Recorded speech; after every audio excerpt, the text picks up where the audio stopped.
Welcome back, everyone. Today is Monday, and we have Gospel from Luke, chapter 2, verses 20, 21, 40 through 52.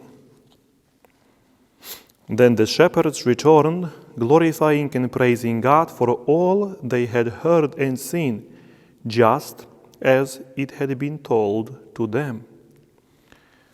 When 8 days were completed for his circumcision, he was named Jesus, the name given him by the angel before he was conceived in the womb. The child grew and became strong, filled with wisdom, and the favor of God was upon him. Each year his parents went to Jerusalem for the feast of Passover. And when he was 12 years old, they went up according to festival custom. After they had completed its days, as they were returning, the boy Jesus remained behind in Jerusalem, but his parents didn't know it. Thinking that he was in the caravan, they journeyed for a day and looked for him among their relatives. But not finding him, they returned to Jerusalem to look for him.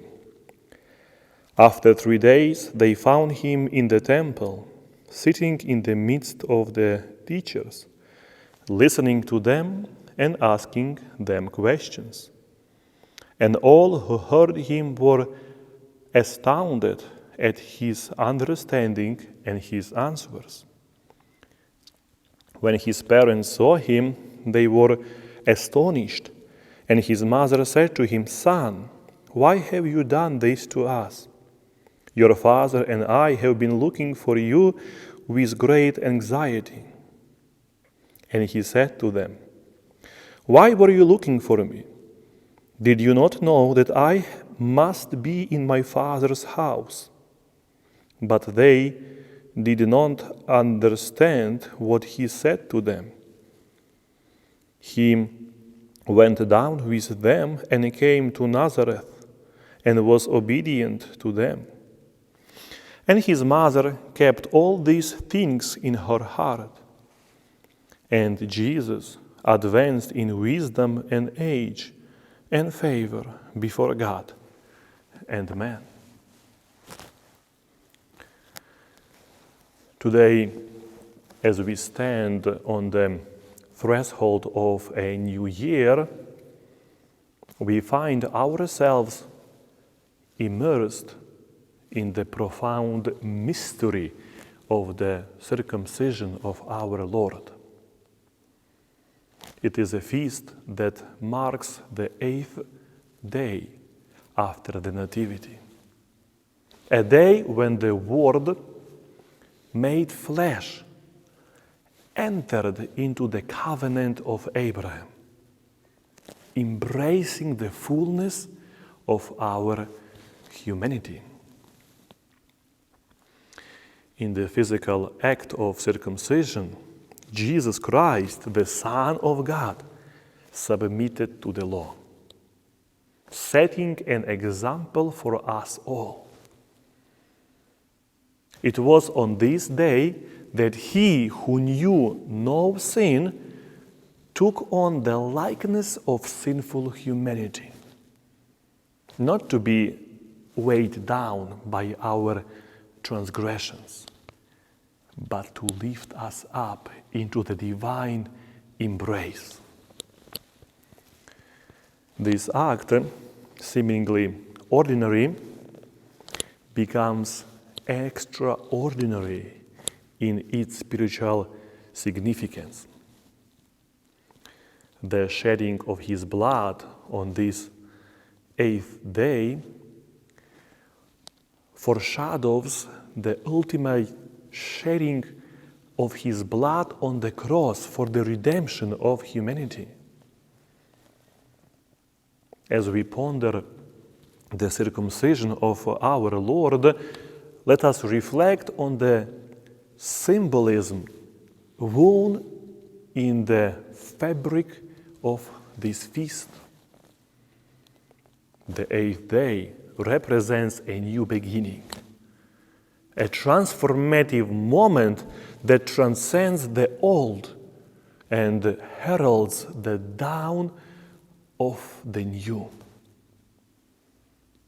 How fitting it is that we celebrate this feast on the very first day of the new year, a time when the world, in its secular observance, also marks the passing of time and promise of new opportunities.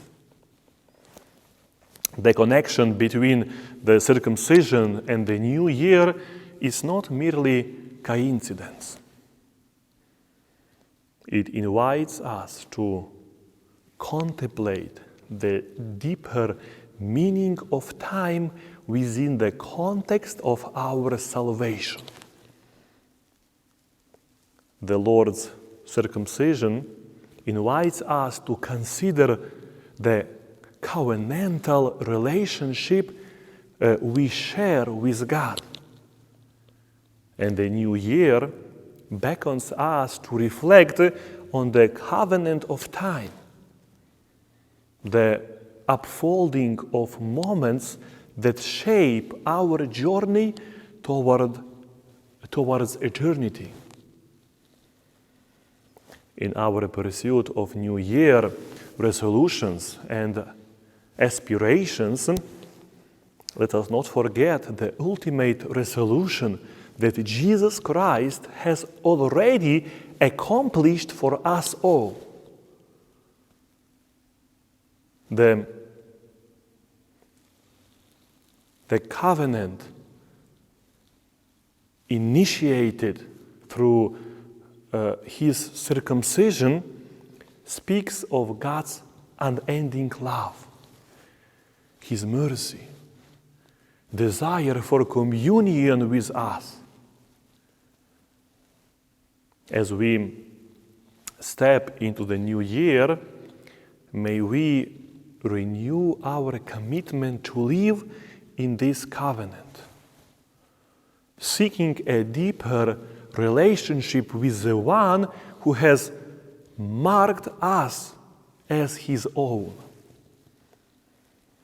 Let this day be a reminder that just as Jesus Christ embraced the pain of circumcision for the sake of love,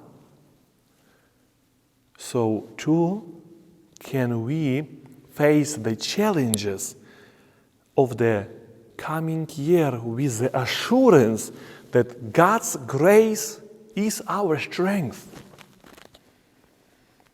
As we embark on the journey of the new year, let us carry the circumcision of Jesus Christ in our hearts, a symbol of our participation in the divine life and a source of hope for the days ahead. May the beginning of this new year be a time of spiritual renewal, a time when we, like Jesus Christ, say yes to God's covenant and embrace the promise of transformation. I wish to everyone a happy new year. May God bless you.